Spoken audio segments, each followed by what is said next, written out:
the Jeep developed a squeak in the brakes at the front end. We drove it, kind of think it's coming from the front end after that. Miranda was in a drive-thru for coffee and said it was squeaking super loud. So we went for a drive and it wasn't squeaking, and she said it only does it after she's been driving for a little while.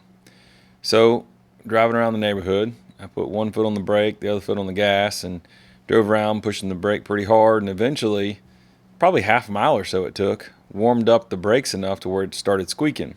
Sure enough, it was coming from the front end. So I've taken the tire off. We're going to take a look at it, see if we can't figure out where the squeak is coming from. So with the tire off, we can look in and see. You can look in this corner right here, in this end, and see that both brake pads are fine.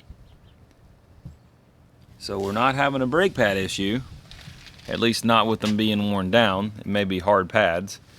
You see some mud up there, but at that place wouldn't mess with it as far as causing a squeak. So I think we need to take the caliper off and see what's under it, see if there's anything else. I know that when you put new pads on, which I have put new pads on, you can tell they're kind of new. They put a anti-squeak paste or whatever you want to call it on the outside, and I always do that, but it looks like it's worn its way off, so it may be something as simple as that. But let's see if we can take the caliper off and find the problem. You have two 13mm bolts, one up top here, one closer to the bottom down here. But you have a 15mm nut that you have to hold on to, because this nut is what the bolt screws into. So you got to hold the 15mm nut, unscrew the 13mm bolt, and the caliper will come right off. So as you can see with the caliper off, the brakes look good. Plenty of bite left on them.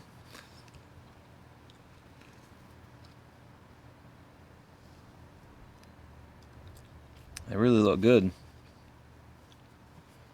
A little wearing right here where the caliper pushes against it. The pistons on the inside pushes against this, which pushes against the rotor there. So I think I'll just clean it up real well. I mean, you can tell it's super dirty, but that's normal.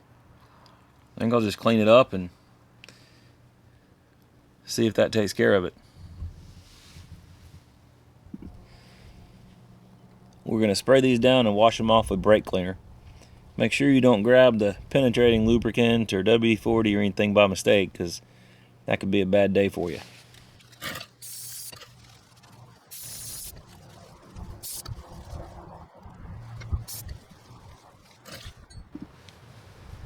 Alright, with the pads back in place, we'll put the caliper back on and screw the bolts back in.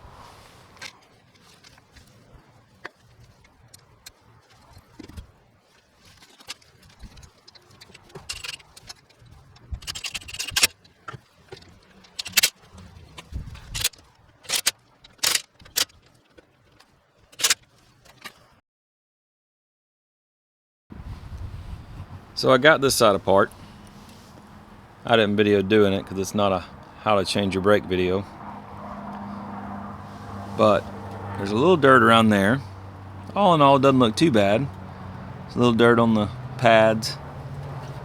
So I'll clean all that up, but there's nothing that really looks like it could be causing that loud squeal. Not real sure what that is right there. That must be the paste from when you first put the brakes in that I was mentioning earlier, that paste you put on there. That's got to be what that's from.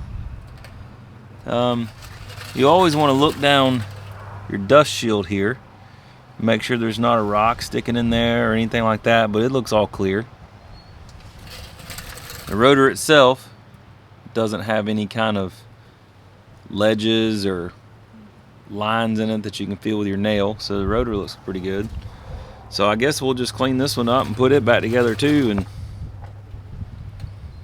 see what happens.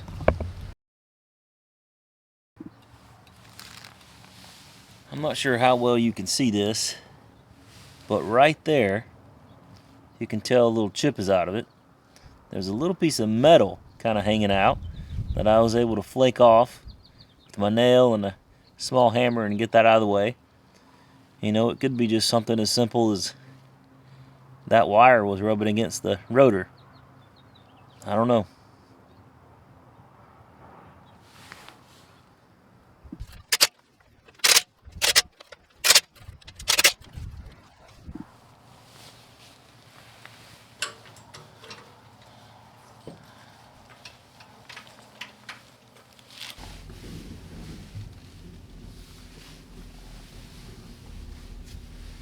All right, everything's back together.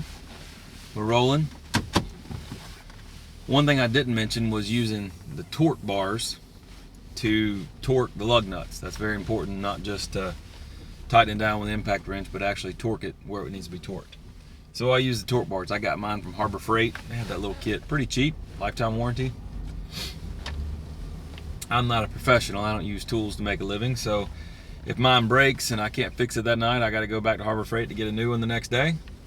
That's fine with me. It was cheap. So what we're doing now is, I don't know if you can hear the engine. Here we go. I'm holding down on the brake as I hold the fuel to it, and we're going to see if she squeaks. As a recap, we took it all apart.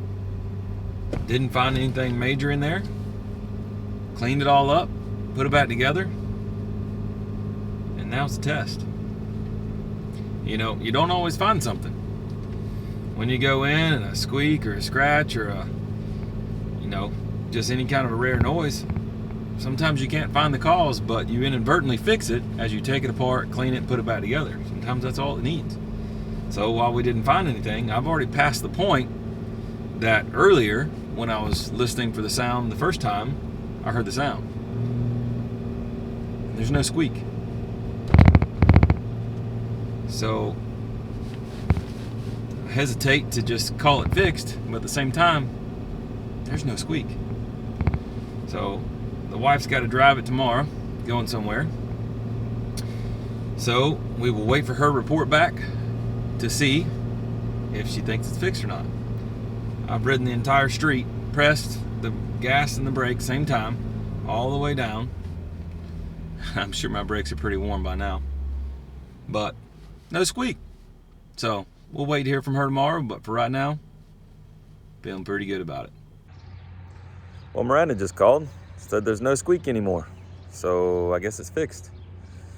I don't know that we did anything. You know, we took it apart and cleaned it all up, but could have just been hard pads. Squeak could come back. Just never know what might happen. But I was hoping that when we took it apart, we would find something that would be a culprit, but we didn't. So we're going to call it good for now because she's happy, and isn't that what it's all about anyway?